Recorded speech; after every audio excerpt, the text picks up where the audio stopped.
Tony Parquet installé en Normandie, découvrez son incroyable résidence de 800 mètres carrés. Le 13 août dernier, Zone Interdite mettait à l'honneur la Normandie et la Bretagne, destination prisée par les stars pour les vacances. Installé en Normandie, Tony Parquet y dévoilait son haras, situé dans le Calvados. Une propriété incroyable, de 800 mètres carrés. Si les célébrités affectionnent particulièrement la Côte des Azurs, et notamment Saint-Tropez, pour passer leurs vacances, certaines sont attachées à des régions plus tranquilles et plus vertes, comme la Bretagne et la Normandie. Le 13 août dernier, Zone Interdite se tournait vers ses nouvelles destinations favorites des stars, où plusieurs grands noms ont élu domicile. L'ancien basketteur Tony Parquet, qui avait fait le déplacement jusqu'à Paris pour les JO 2024, a par exemple élu domicile à Kettyville, dans le Calvados. Originaire de Fécamp, non loin de là, le sportif est revenu à ses origines pour poser ses valises, et n'a pas fait les choses à moitié.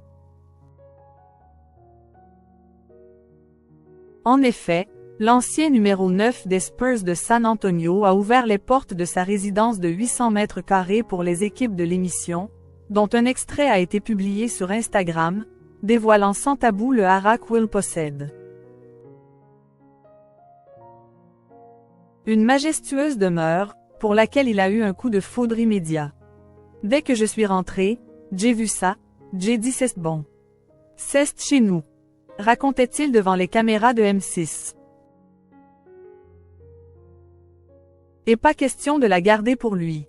Pour l'ex-mari d'Eva Longoria, chaque bonheur se partage, et cette bâtisse ne fait pas exception à la règle. Quand je viens au haras, j'aime bien venir avec beaucoup de monde, parce que c'est sympa de partager ça avec les enfants.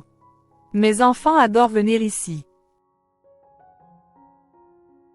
Ses proches sont ainsi tous les bienvenus pour profiter du luxe du bâtiment.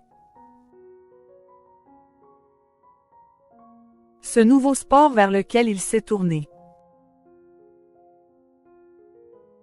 Maison de vacances, l'immense propriété de Tony Parquet reste avant tout un haras, avec 50 box et 83 hectares de terre, selon Cheval Mag.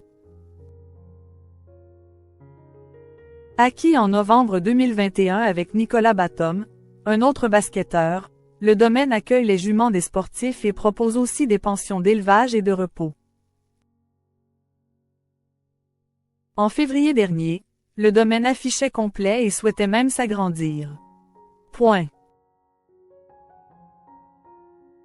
Le 22 février s'ouvrait alors une collecte, destinée au grand public, avec pour objectif de recueillir 1 072 000 € afin de sortir de terre 54 box pour les yearlings, de jeunes chevaux pur sang, et les chevaux au repos, et acquérir 27 hectares de terrain supplémentaires.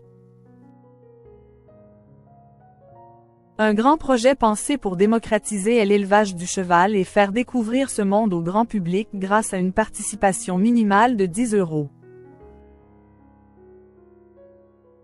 Objectif atteint en moins de 50 minutes, avec pas moins de 700 000 € levés en 5 minutes seulement, annonçait alors la plateforme Bricks.co, en charge de la collecte. En tout, 2808 investisseurs particuliers avaient répondu à l'appel.